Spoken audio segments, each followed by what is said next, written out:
some of the things that are irritating college football, and now they have made it to Tuscaloosa.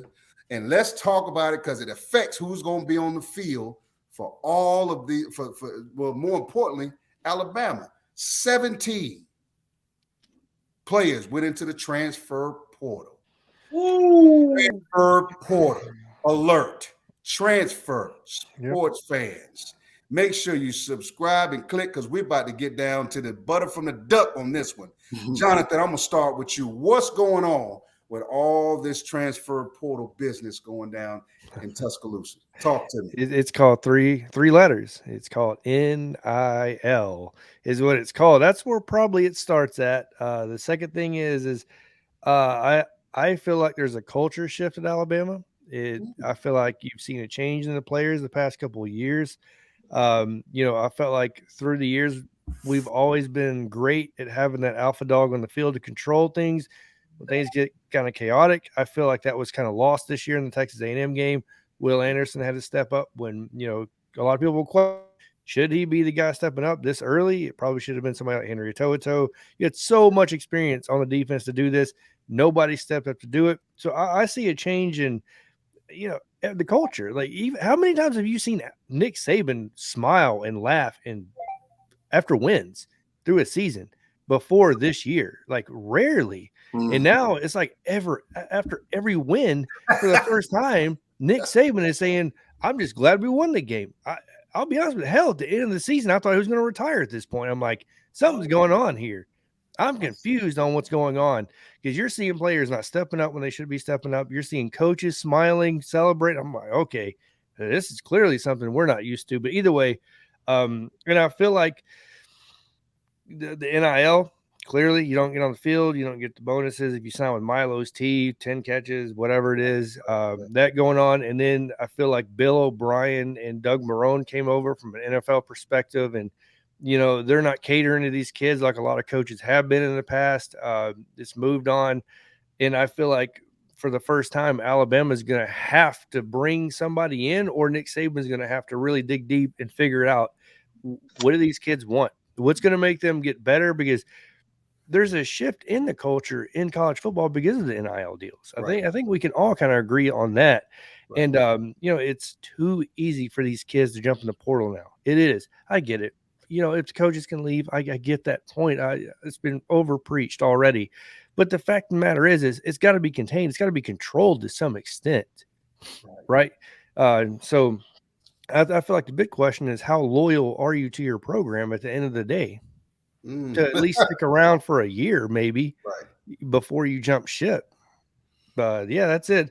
I mean, I'll let everybody else take their turn because I can be on here for 30 minutes and talk about some players. And I guess I'll chime in when you guys start talking about players. But yeah, I'm calling it.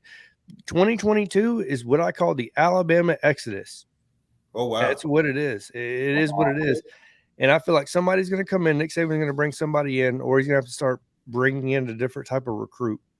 You did when you saw a Will Anderson leader type, you know what I mean? You got to start bringing those guys back in. Stop settling just because of a star beside the dude's name. I remember Mark Barron coming in. I remember all these guys coming in. Javier Arenas, they weren't the highlight guys. But when you brought him in on the field, you knew what you got out of these guys. You knew they were going to choose somebody's ass to get them straight. And I feel like that's a lack. That's lacking in the Alabama locker room. So I definitely agree with you there. What you think, AP? Then we'll come with you, Joel. And Jonathan stole my thunder a little bit. I think you got to change the way you recruit. I think that where before, you're going to get that 5-star guy because he's the 5-star guy. Where before you're doing that, maybe you're going to have to start looking at some of these 3-star guys that come from farms. Yeah. They grew up on farms with their dad and their mom in the house that worked hard, and they have values and they know what work is. And, you're going to have to start recruiting a better quality kid. Okay. Because it's going to take a better quality kid to be able to handle some of these NIL deals and things of that nature. I was not a 5-star recruit coming out at all. I was a 2 or 3-star recruit coming out of college, but I had my mom and my dad, and I grew up tough, and I grew up doing the right things, and I knew what was right and I knew what was wrong. even a younger version of myself as I was coming out, I would have been able to handle an NIL deal. I wouldn't have been jumping in the transfer portal after my first or second year. I would have stuck it out. I would have worked through it, and I would have gotten on the field. And when I got there, you could have counted on me to be there on time and get the job done and do what I need to do. So they're going to have to shift the way they're recruiting, because if they don't, I think you're going to start to see maybe some of these smaller market teams end up in a better position. I think, teams like Cincinnati, teams like that, where they have kids. Not Cincinnati. No. Not Cincinnati in particular, but I'm saying they got kids that have been there for 4 years coming back to be able to compete with the Alabamas and the Georgias and the bigger teams like that as this continues to evolve, because it's just going to get worse. It's not going to get better. So there needs to be an adjustment there all around, in my opinion. Yeah, and before Coach Williams takes off on that, I want to say this. That's what, to me, in the early 2000s made Miami so exciting. So, Coach Williams, I know you like that. Like, you saw these guys loyal to Miami. Like, when somebody went to Miami, they were like, I want to be at the U. They're throwing up to you, all that. And you, after Mark Ingram and, we'll say Derrick Henry, you saw a loss of that at Alabama. Where's the gloves at, man? Where's the representation of the school? I feel like that's been lost since, the class with Derrick Henry. Because that's, to me, why I watched a lot of Miami games. It's like, damn, these guys want to be there. So, but you gotta understand, just to get in on that. Back in those days, and I think Bull Jones, he kind of joked about this a little bit. Luther Campbell was at that school, and those NIL deals, they were coming from the stands. Yeah. If you got this is what it is. If you got this is what it is. So let's make no mistake about that. But I'm curious, Bull Jones, on record, is there any player from Alabama with any of the NIL deals? Yeah. Oh yes, mostly all of them. I think Jonathan, with the exception of knowing about Bryce Young when he was a millionaire before the season started, all of those guys at some point, maybe it's not as much money, but those guys are all getting NIL deals. It's the University of Alabama. That's what's going to happen at Alabama. Bar none. And Jonathan, you can probably, expound on that even better. One guy on the defense didn't have an NIL deal. Can you guess which one didn't have an NIL deal? Will Anderson. Ding, ding, ding. He's the only one that didn't have an NIL deal out of all the people. Amazing. So Dallas Turner has a deal? Well, he wouldn't have started at the beginning of the season. I'm referring to the starters who started the season. I got you. He has one now. Well, it's not that he didn't have the opportunity to get one. Right. Will Anderson, if you would have listened to the press conference in the Texas A&M game when they asked him about NIL, the one thing that stood out is he said, I'm not worried about NIL right now. That'll be for next season. And I was like, that right there shows you the time. I don't know, man. That showed me a lot. I know at Miami. That's a credit to his parents. Yeah, at Miami, 10 starters just got deals. And I think Tyler Van Dyke, the quarterback, he just got a $50,000 deal. James Williams, the freshman safety, number 0, I think he got like a $42,000 deal. So these deals are popping up everywhere. Yeah, Van Dyke should have got nothing. That dude can't play dead in a horror movie. Tyler Van Dyke? Yeah, that boy can't play. Did you see his numbers? Here we go. I knew this was coming. I saw him play. He's terrible. Aaron, if he plays a whole full season and he has the numbers and he starts the way he finished, he'll be a goddamn Heisman contender. Here we go. I agree with Coach Williams on that, man. Joel, if I was 4 inches tall, I'd be married to Sinai Latham and Megan. I'm just telling you, Jonathan is the analytical stat guy. Jonathan, am I blowing smoke? No. He would if he would have been playing the whole season and progressed the way he should have been progressing. He would have been up there as a Heisman finalist. Man, most likely. look at the teams that they play. It doesn't matter though. It doesn't. The teams don't matter. At the end of the day, it's going to come down to the production on the paper that will get them there. He's awful. You got a point there. You can't even, man. I know he can't outrun me right now. I know that. For a fact. Yeah, well, that's just like we're talking about kids from Bama that entered the portal. Well, to me, and I'm just one person behind you. The only two names that really matter to me, one because of who his great grandfather was. Yeah. And the other one because he had so much potential and upside is Billingsley. Yep. But him and Tyson, them the only two that really matter to me. Okay, that's funny you mentioned that, because here's the deal that I know. Because if you know Bill O'Brien, and I've known Bill O'Brien since he was a GA, so that tells you how long he's been coaching. I'm talking about before the Patriot stuff. Bill O'Brien, with the exception of Sal Sinceri, the outside linebackers coach, who, if you hear him on a field talking to a college kid, it is the most unbelievable dialogue language I've ever heard in my life. But he gets the most out of his players, including who's currently going to probably be the top draft pick, one of the top draft picks next year, in Will Anderson. But Bill O'Brien, and Jonathan mentioned this, and so did Aaron, he doesn't play the radio with these kids. He keep it real, and he hurt Jaleel Billingsley's feelings because he's used to people catering to him and making him feel a certain way. And Bill O'Brien didn't do it. So with Jaleel leaving, I understand it, but as you can see, they had somebody to carry it on and don't have to worry about him. But the one that hurt me really bad was Drew Sanders, because I was a Drew Sanders fan, and when he got injured, guys, listen, there's another linebacker, 5-star, waiting to get on the field named Jeremiah Alexander. He is all that in a bag of chips. He is bigger, faster, stronger than anybody on the Alabama team playing defense. He is the unbelievable. He is the Grim Reaper. I'm telling you. And they had him sit. So having him sit and knowing that Drew Sanders broke his wrist and hand injuries, and nobody knew Dallas Turner was going to take his position. He couldn't get back on the field, guys. So that hurt to see him go to Arkansas, because Drew Sanders was the top player coming out of Texas. So you'll see him again. You'll see him one Saturday afternoon, and then you can make your judgment then. But make no mistakes. Alabama has been fortunate by the transfer portal as well. Oh, they got the Ricks kid, the DB from LSU, and the nice running back from Georgia Tech, the Gibbs kid. Oh, he's more than nice. Yeah, I don't know how. Hats off they benefited for getting him to Georgia Tech, but he shouldn't have been at Georgia Tech. Just gonna keep it real. And I'll say this: Jaleel Billingsley, the moment Amari Nablack gets on the field, Jaleel Billingsley is gonna be an afterthought. That's all. I'm gonna leave it at that. Call me crazy. I've seen the kid's film. Go and look him up. Wow. He's the tight end for the future for Alabama. I don't care what anybody says. When you go and look at the kid, he looks like a better version of Jaleel Billingsley in the lack of effort. I'm just going to add this in there. Jaleel Billingsley was probably one of those guys that started this whole Javon Baker, Agiah Hall movement of wanting to complain. It seems like, because if you remember, Jaleel Billingsley was in the doghouse from game 1 against Miami. Yeah.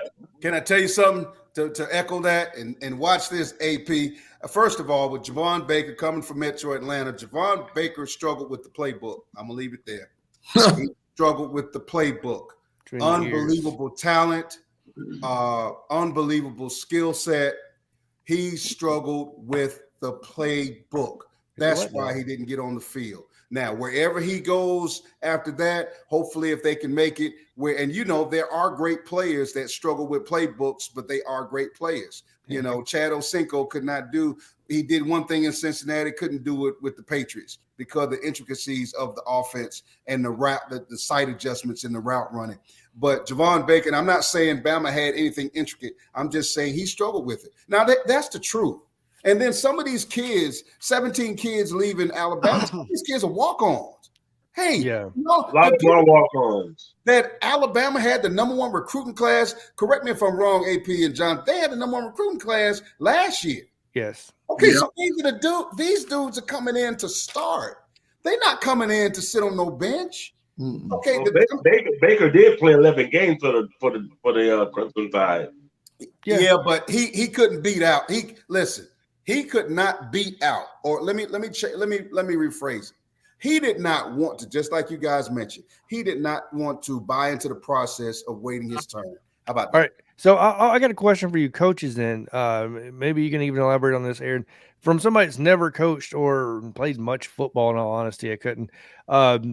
Explain to me why he looked so good and Javon Baker looked amazing in practice, because that's where he got a lot of the hype from. He looked amazing in practice, but he never got on the field. You know what I mean? Like in practices, sometimes he would practice with the ones.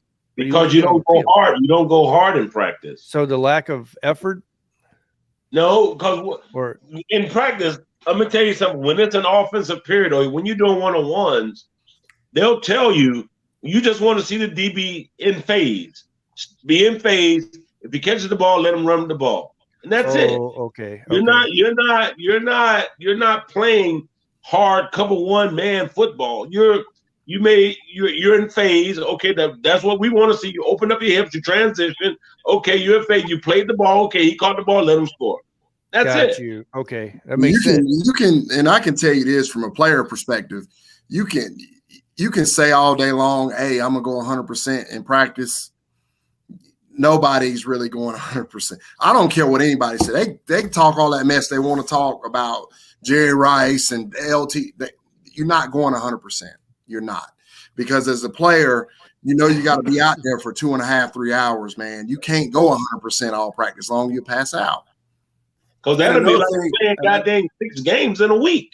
And another thing also, Javon Baker goes in with the ones and he looks good with the ones in practice. Well, he's going against the threes.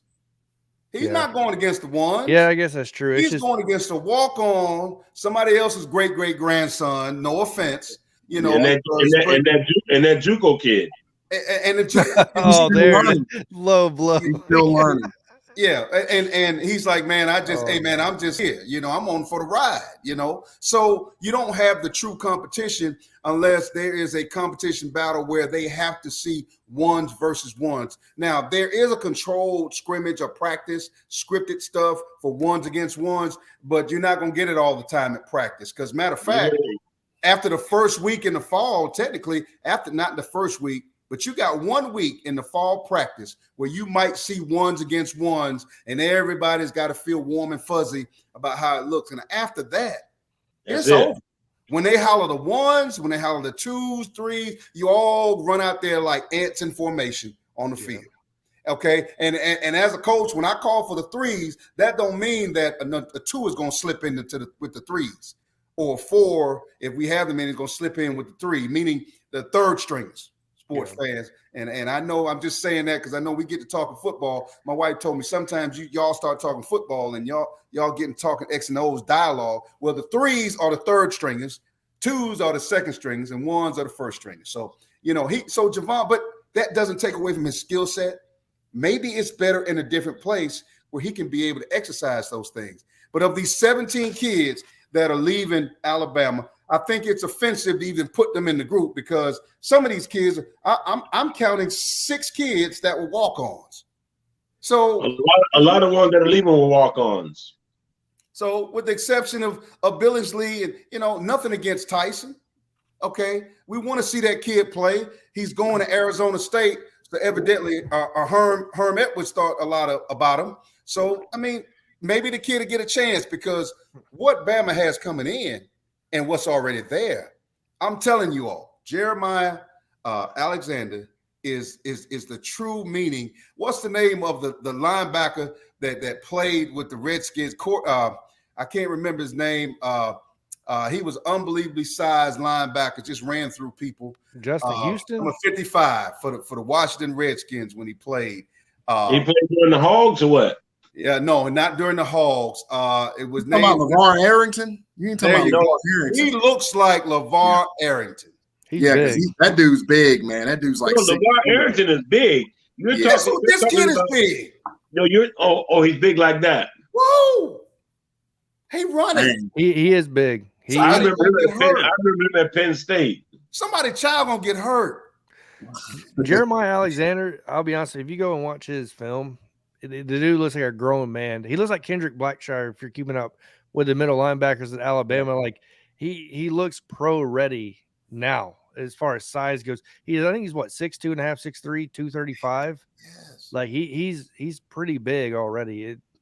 He's like Jalen Milrose, the backup quarterback. God, he's big. I mean, you all guys. Yeah. When the next time I go down there, I'm gonna take a picture next to him.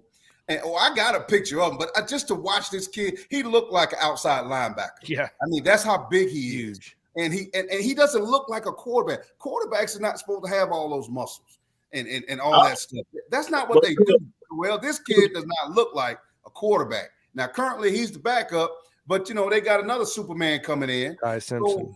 So now, and everybody was raving about Jamar Gibbs during the practice for the national championship. They said he was running through people. They had to tell him, just like you said, AP, you gotta slow it down, man. Yeah, but listen, he ran over Toho one time, and I think it was by accident. But it didn't take a lot for Toho to go down. Oh God! But I leave it there because I need Toho to get his mind right. I asked a question because of the transfer portal. Does that give the opportunity for at some point street agents on behalf of recruiting these kids from these other programs? Because I just find it really interesting that the quarterback from Northwestern went to the portal to go to Clemson.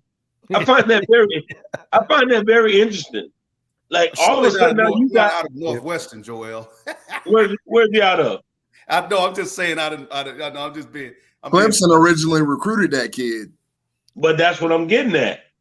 How does all of a sudden? I mean, I know Northwestern had a bad year this year, but now all of a sudden he's in the portal. Did somebody reach back out to him? I mean, how does this work? Well, it's just are there any violations? What? Yeah, there's no violation. Everything's free game. No. Luka Campbell needs to get back in the game, as far as I'm concerned, because he out the game. Okay, why did Cadillac? I mean, not Cadillac. What's the Tank Bigsby? Why did he decide to not go into the portal?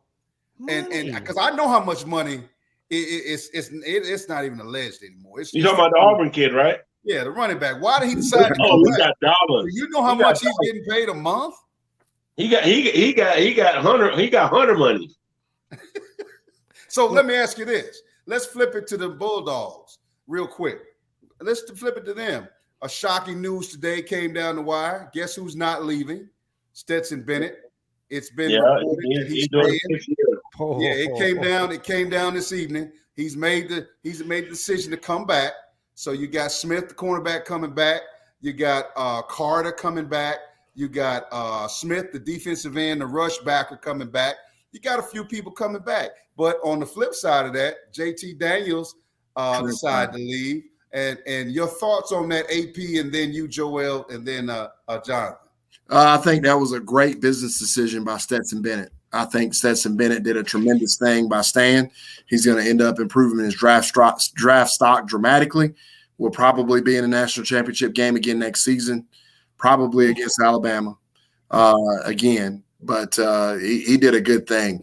JT Daniels transferring doesn't say a whole lot to me because I never thought he was that good to begin with. So he's the one that started this stuff for Georgia. Man, come on, man. Come on, Aaron. He the one that started this for Georgia. JT Daniels is awful. Oh my God. You Stetson Bennett 30 years old. He's terrible, coach. He's terrible, man. You got to admit, look at this dude. Did you see him at USC? Yes. Did you see him at USC? Yes. Did you see him early in the season when they played Clemson? I saw him before his job was taken by Stetson at Georgia. He was awful. He started. JL, do you want to help me out again with this? The analytics will say he's not awful. I'll leave it at that. Terrible. There you go, JL. That's what I'm talking about. I don't care. You take them stats, put them somewhere. That kid can't play. So what does the stats say about him, Jonathan?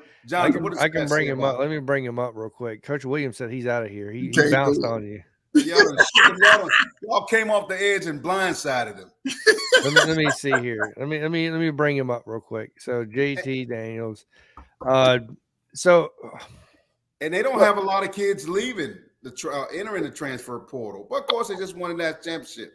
Yeah, what happened, Coach? I'm glad Jonathan is here because you You just said some profound stuff by about two kids that can play college football. Man, and obviously, you don't watch much Miami football. I get that. I do. God dog it. How you gonna say that Daniels kid didn't get that thing started at Georgia? Man, he can't. He's not good at football, Coach. He's just not good at football. What do analytics say, Jonathan? All right, so we got 2018 here. So obviously he was a freshman that season. So as a freshman at USC, obviously I'm not going to hold him to the same accountability as like a junior or something, but basically 60% passing, 2,672 yards. The key to me is a 7.4 average, so he kind of throws the ball deep, right? He doesn't keep everything short. 14 TDs to 10 interceptions, but that's very misleading. If you go look at the 10 interceptions, very misleading stat. 6 of those interceptions bounced off a wide receiver's hands. So to be fair, to cut that in there, 60% completion percentage in college is terrible. As a freshman, terrible. You're about to be muted. I can't even mute you. As a freshman, the kid is 17 years old. I don't care. It's terrible. He's a freshman. Well, here's what I'm saying. When it comes half to their games are against the Sisters of the Poor.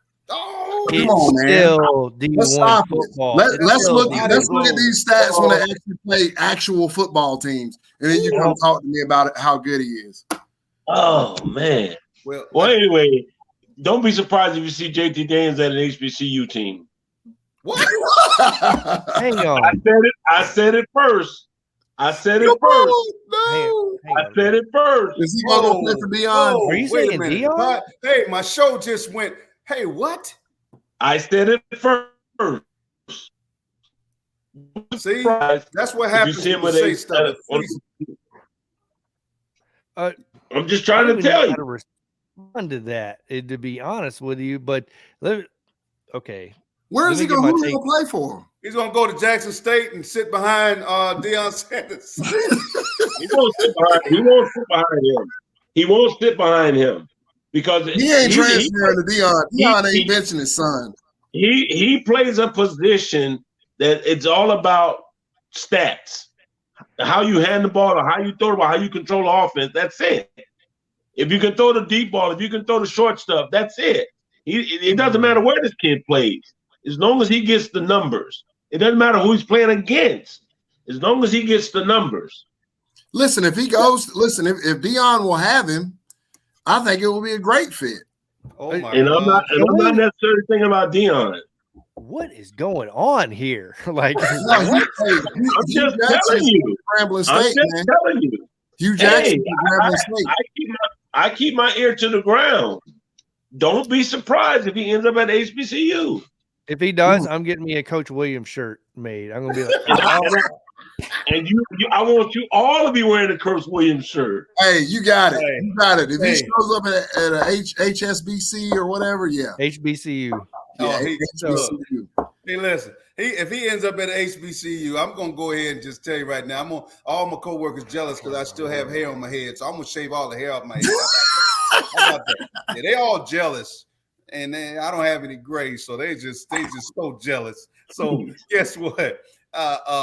Final thoughts, guys, on this portal stuff before we get out of here, because I wanted the sports fans and those who are watching to be able to hear how we address some of the things that's going on in college football today, specifically, talking about those teams, the top teams, and what's going on with people transferring and stuff like that. So final thoughts that you guys have on this transportal stuff. I know we just touched the iceberg of it, and I know later on Jonathan gonna get some meat and potatoes. The analytical JL is gonna make it happen, but just give me your thoughts on it, starting with you, AP. Then we're gonna hit Joel, then Jonathan. I just think it's gonna be interesting. I think it's gonna be interesting to see where these kids end up. While I don't like it for the health of college football, I do enjoy seeing these kids and where they're gonna go. The JT Daniels of the world, the Billingsleys of the world. I'd love to see where they're going to end up and what's going to happen. So it'll be interesting to see how all this unfolds as the off season rolls forward. Billingsley's going to Texas. Yeah, that's right. You're right. He is. He's at Texas. Which I don't know. That doesn't seem like a good fit for me. I don't think who recruited him. Well, you know who recruited him. Steve Sark. Sarkisian. Yeah, but Sark want that on his team. Wow. Yeah, what does he have? Exactly. No tight end. Man, yeah, but that kid's. I mean, y'all saw his effort in the national championship game, man. You want a kid like that on your team? But that's only because Bill O'Brien was cussing a dog, cussing him. And I'm gonna tell you something. like Bill O'Brien, I love you, but you were dog cussing him. You were peeling skin off. You and Styles and Siri are brothers from the same mama. Y'all peel the skin off of people when you dog cuss them out. And if you were on my show, if you're listening right now, Styles and Siri, Bill O'Brien, you know I'm not lying. Yeah. That obviously he wanted his ego stroked and he wasn't getting it. That's right. He's probably been getting his ego stroked ever since high school, Optimus football and whatever. And they're not going to do it. They'll just get, okay, you go, bye, and they'll get somebody else to fill the spot. Yep. Next man up. Great point. But is Jonathan next to me? You're not. You're good. You're good, Coach. Okay, so my thoughts on this thing, the transfer portal, I think it's going to go until the NCAA gets tired of it. Because for right now, it's free agency in college football with no rules. I mean, my biggest concern is who stops a kid that's in my program from another coach who will recruit him at his program, and because he's not where he thinks he should be in my program, who stops this coach or his affiliate from reaching out to that kid on that program's behalf? So that it's going to come to a head, and I think after this 2022 season, because this is going to be a pivotal season in college football. A lot of things are going to happen. A lot of things are going to change in terms of you're going to see the emergence of powerhouses from the old coming back. We saw some good stuff in the SEC with the Arkansas and the Kentuckys but these coaches are going to start sewing this stuff up so they can compete. They can compete on that major field, on that major level. Good point. I really like that. I see Arkansas. I agree with you on some of those other teams sneaking a peek and getting in. All right, what are your thoughts, Jonathan? I got three things. First of all, I agree with you, Aaron, that Stetson coming back is a great business decision for him. It was a horrible business decision for Kirby Smart because he has Brock Vandergriff, a 5-star quarterback, waiting this whole season to start. He's probably going to jump ship and leave. Carson Beck, a 4-star, highly touted quarterback, probably going to jump ship and leave. Stetson Bennett has 1 year left. 1 year. That's it. Good luck explaining that whole Fromm/Field situation happening 2.0. I don't believe they're going to go back to the national championship next year. I really don't. I believe they're going to lose too much, and there's just too much coming back for too many other teams, right? That's just my opinion. Jordan will get back there, but I'm just saying they're still losing a lot. Second point, obviously we all know the NIL needs regulation. We all get that. The only rules in place right now is the university cannot pay these players directly. It has to be through a third-party affiliate. Any university cannot contact these players unless they're unenrolled, right, from the classes. But the big thing I think to take away from all of this is what Lane Kiffin alluded to just a couple weeks ago when he said, why would Bryce Young play next year? He's already getting paid. He's already going to be a first-round pick. That I'm interested in seeing. Who's going to sit out an entire year? Who's going to be that one guy? Because it's going to happen. And I'm saying Bryce Young, but I'm saying it's probably going to end up like Lane Kiffin saying, there's going to be somebody's going to be the first one to go, I don't feel like playing this year. I'm already making $1.5 million or whatever it is, guaranteed, through an autograph signing, just like Quinn Ewers did. Mm-hmm.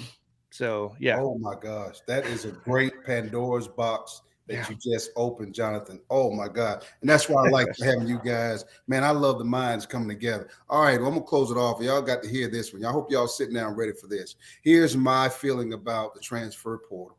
And I'm going to say this right now. It is atrocious because it has destroyed high school kids trying to get to college.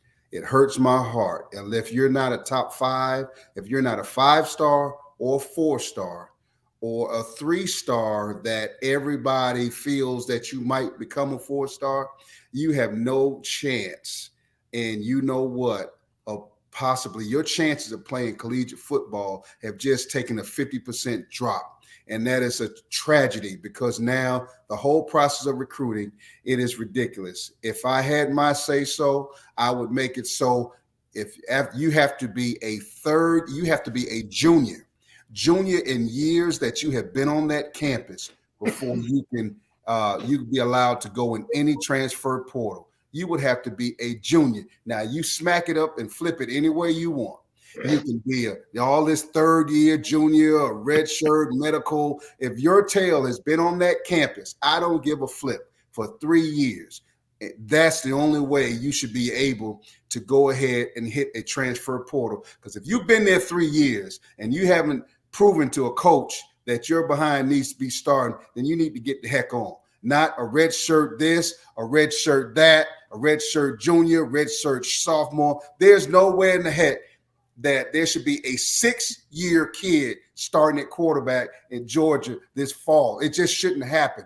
For the powers that be, if you go to JUCO, then if you go to a junior college, meaning you have to go to a junior college because academically you had to go to a junior college, then I feel like once you leave there after your second, you don't get an extra year in JUCO.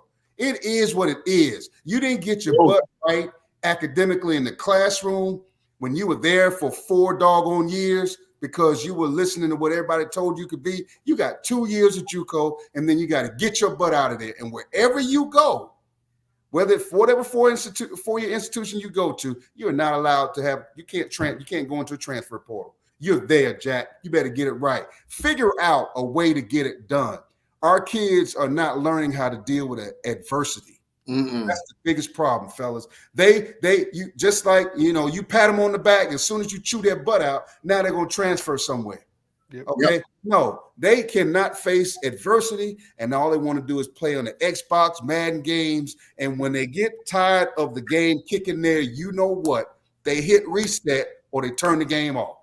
That's not life. Real life, you got to deal with it. You got to get up in the morning and roll with it, just like that 3-legged dog. He don't have that other leg, but fight with him if you want to. He gonna get it done. So that's where I am with this transfer portal. It embarrasses me to see all these kids talking about where they want to go. Some of my kids in school now talking about leaving. I said, what the hell for? You just got there. Well, I'm not getting no plans. Well, how about you do what the coach is asking you to do? How about be on time for your meetings? How about do what he says do in the weight room? And when he chooses to bail out, why don't you stop wearing your feelings on your sleeves? Because the real world don't have no time for that. So go ahead and get your mind right. So that's my story on transfer portal, all this hogwash. God dog, if you didn't convince a coach in 3 years you need to be there, then your ass probably need to leave. Amen, brother. That's what it is. You ain't convinced him or his new position coach. They don't need you there no way. They need to give it to another kid. And for the high school kids, hey, I'm praying for y'all because it's just rough. Yeah, transfer portal just made it hard for kids to chase their dreams. And with that said, guys, I've enjoyed this time with you all to talk some. I'm welcome back. Glad to see you all. Glad to be able to get back on here and talk some football and things that we enjoy. And I want to go ahead and let you guys go ahead and sign off. Y'all go ahead and make sure y'all sign off. You go ahead first, AP, and then you, Joel, and then you, JL. Hey, enough said sports, man. Check us out on YouTube. Go in the search bar. Love to have you. Almost to 1,000 subscribers. Show us some love over there. Appreciate you. All right. No show for me. I just love talking the game. Joel Williams, Coach Joe Pa. That's my Twitter. Hit me up. CFB with John or College Football with John, either one on YouTube. Just hit 1,000 subscribers recently. Actually got my first paycheck from YouTube. So, yeah, I know, right? So excited for that. Other than that, talk all college football, not just Alabama. So, yep. Well, thank you all for being on the show with me tonight. It's been a blast. Once again, remember to click. Hey, I'm finally did it, y'all. Mama will be proud of me. Okay, on my own podcast channel, Coach One Sports. Coach One. That means teach one. help one get something right, help one out, and maybe he can go help the next one. And we're going to talk everything dealing with sports, all sports. So stay tuned. I got more to come. But thank you for enjoying this evening with us, and we out. You all be safe. Shout out to my mother, okay, in the hospital battling COVID. She's doing well now. Yeah. She's going to be real strong. That's the real Bull Jones. I'm just a hush puppy. We'll see y'all later. All right. Roll Tide. Go Kane.